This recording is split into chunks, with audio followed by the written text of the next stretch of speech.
Nous avons des questions, c'est sur le taux d'absentéisme. Oui. Alors attendez, merci. Le taux d'absentéisme, donc là je parle bien du rapport social unique. Hein. Oui, oui.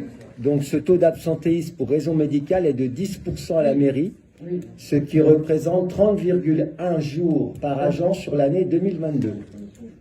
Autrement dit, lorsqu'il y a 122 agents à la mairie, cela signifie qu'il y a 12 agents qui sont en permanence en arrêt maladie. Oui. En comparaison, sur 2022, le taux d'absentéisme dans la fonction publique territoriale est au niveau national de 4,52%. Ce taux de 4,52% est issu du rapport sur les données 2022 de la fonction publique territoriale qui s'intitule « Absentéisme dans les collectivités territoriales, maladies ordinaires et accidents du travail ». À Saint-Georges-de-Didonne, notre taux d'absentéisme représente donc plus du double de celui de la moyenne nationale et ce constat est très inquiétant. Cela signifie qu'une partie du temps d'activité supplémentaire effectué au titre des 12 à 14 recrutements supplémentaires réalisés par la commune depuis 2020 sont absorbés par ce fort taux d'absentéisme. C'est inquiétant. Quelles sont les actions prévues pour faire diminuer ce taux d'absentéisme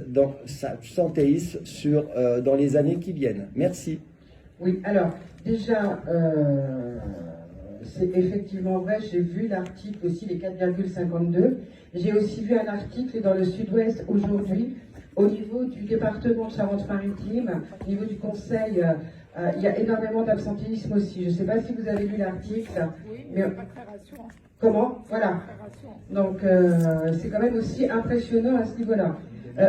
Après, ensuite, nous avons à l'heure actuelle des agents qui sont en longue maladie.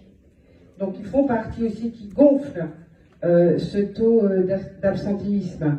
On a, vous l'avez vu, la pyramide des âges, on a quand même des agents qui sont assez vieillissants,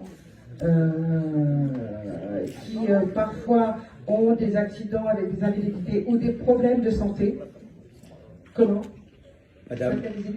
Madame, c'est un peu le cas de toutes les collectivités oui, territoriales, la pyramide des âges.